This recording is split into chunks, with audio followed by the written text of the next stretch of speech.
ஜெனியோட husband இப்போ வழக்கம் போகிற வேலைக்கு போகிறாரு. ஸோ அதே சமயம் பார்த்திங்க அப்படின்னா இந்த ப்ராப்ளம் ஃபினிஷ் ஆகி ஃபேமிலியோட, அதாவது குழந்தையோட அவங்க வந்து லோனாவாலா ட்ரிப்பு போகிறாங்க. ஸோ அங்கே போயிட்டு பேபியோட டைம் ஸ்பெண்ட் பண்ணுறாங்க. இப்போ கொஞ்சம் ஜாலியாக அவங்களுக்கு லைஃப் போகுது அப்படின்னு சொல்லலாம். ஜெனியோட லைஃப்பில் அவங்களோட எனிமீஸ் பார்த்திங்க அப்படின்னா இன்டைரக்டாக ஜெனியோட லைஃப்பில் கேம் விளையாடுறாங்க அப்படின்னு சொல்லலாம். இன்டைரக்ட் வேஸ் என்னென்ன இருக்குது அப்படின்னா மேஜிக், ஸோ அந்த பிளாக் மேஜிக்னு சொல்லுவாங்க, இல்லை மை மந்திரம், பில்லி, சூனியம், ஸோ இந்த மாதிரி ஏவல் இதை எல்லாமே பண்ணுறாங்க. ஸோ பண்ணி ஹஸ்பண்ட் அண்ட் ஒய்ஃப்குள்ளார செப்ரேஷன் அப்படிங்கிறத ஒன்று க்ரியேட் பண்ண போகிறாங்க அப்படிங்கிறது ஜெனிக்கு அப்போதைக்கு தெரியலை. பட் கொஞ்சம் கொஞ்சம் ப்ராப்ளம்ஸ் ஃபேமிலியில் ரைஸ் ஆக ஆக அவங்களுக்கு லேட்டராக தான் புரியுது. ஸோ நிறையா வந்து இன்டைரக்டாக நமக்கு இவ்வளோ வேலைகள், செயல்பாடுகள் பண்ணியிருக்காங்க அப்படிங்கிறது.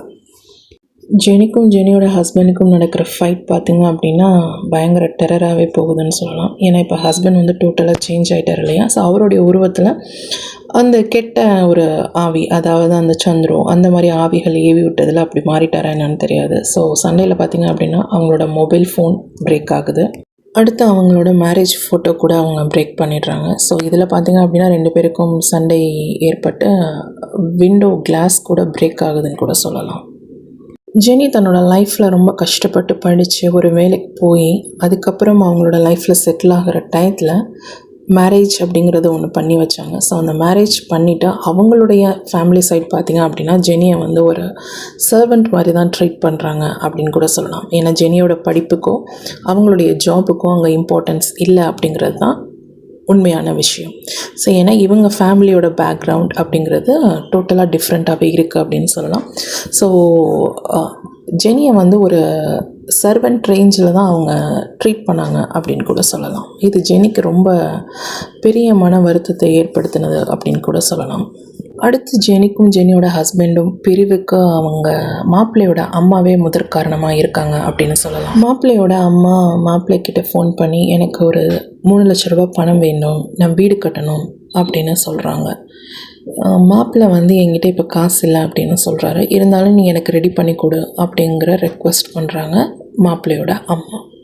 ஜெனியோட மாப்பிள்ளை ஜெனிக்கிட்ட இருக்கிற ஜுவல் கேட்குறாரு. இந்த ஜுவல்லை வந்து நீ அடகு வச்சு கொடு, எனக்கு ஹெல்ப்ஃபுல்லாக இருக்கும் அப்படின்னு சொல்கிறாரு. ஜெனி இல்லை முடியாது அப்படின்னு சொல்கிறாங்க. அதுக்கப்புறம் ஜெனிக்கும் ஜெனியோட ஹஸ்பண்டுக்கும் சண்டை வருது. சரி ஓகே அப்படின்னு ஜெனி வந்து என்ன பண்ணுறாங்க, சரி நம்மளை ஃபஸ்ட்டு ஸ்டார்டிங்கில் பேபி கேரிங்கில் பார்த்துக்கிட்டாங்க இல்லையா. ஸோ அந்த நன்றிக்காக ஜெனி ஓகே சொல்லி தன்னோட ஜுவல்லை ஹஸ்பண்ட் கிட்டே கொடுக்குறாங்க அடமானம் வைக்க. ஜுவல் அடமானம் வைத்து 2 lakhs rupees ப்ளஸ் 3 lakhs கிடைக்குது. ஸோ அதை என்ன பண்ணுறாங்க அப்படின்னா தன்னோட அம்மா கிட்டே அவர் கொடுக்குறாரு. மாமியாரும் அந்த பணத்தை வாங்கிட்டு தன்னோட வீட்டில் மாடி அப்படிங்கிற மாடி வீடை கட்டுறாங்க. ஸோ இந்த வீடை கட்டிட்டு பையனுக்கும் மருமகளுக்கும் அவங்க திருப்பி சொல்லவும் இல்லை அப்படின்னு சொல்லலாம். பணம் வாங்கினதோட சரி, அதன் பிறகு அந்த பணத்தை அவங்க திருப்பி கொடுக்கவே இல்லை அப்படிங்கிறது தான் உண்மை. ஜுவல் அடமானம் வச்சு 8 months 1 year ஆக போகுது இல்லையா. ஸோ ஜெனி வந்து தன்னோட ஹஸ்பண்ட் கிட்டே கேட்குறாங்க, எனக்கு ஜுவல் வேணும், எப்போ வாங்கி தர போகிறீங்க அப்படின்னு.